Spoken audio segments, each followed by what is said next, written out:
Hello friends, welcome to my YouTube channel. চলে এসেছি তোমাদের জন্য একটি নতুন ভিডিও নিয়ে। আশা করি তোমরা সবাই ভালো আছো। আমি হচ্ছে মিঠুন আর তোমরা দেখছো মিঠুন ব্লগস।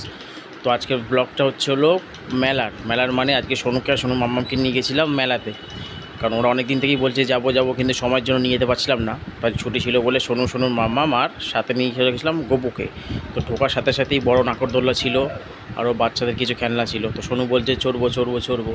তা সোনুকে নিয়ে গেলাম। তো কাছে নিয়ে যাবো, চড়বে কিন্তু সাথে মাম্মামকে যেতে হবে না, বাবাইকে যেতে হবে। তো মাম্মাম বাবাইকে তো আর বাচ্চাদের খেলনায় উঠতে দেবে না। তো সেই নিয়ে সোনুর বায়না চালু হয়ে গেছে, ওখানে উঠতে দিতে হবে। তো ওর কান্নাকাটির জন্য ওকে নিয়ে আসলাম বাইরের দিকে, ভেবেছিলাম একটু খালি থাকবে। তো বাইরের ভিড়টা একবার দেখো তোমরা, আমি চারিদিকটা দেখাচ্ছি, কি মারাত্মক ভিড় বাইরে। সেখান থেকে এক হাতে সোনু আর এক হাতে গপুকে নিয়ে ম্যানেজ করলাম এদিক ওদিক।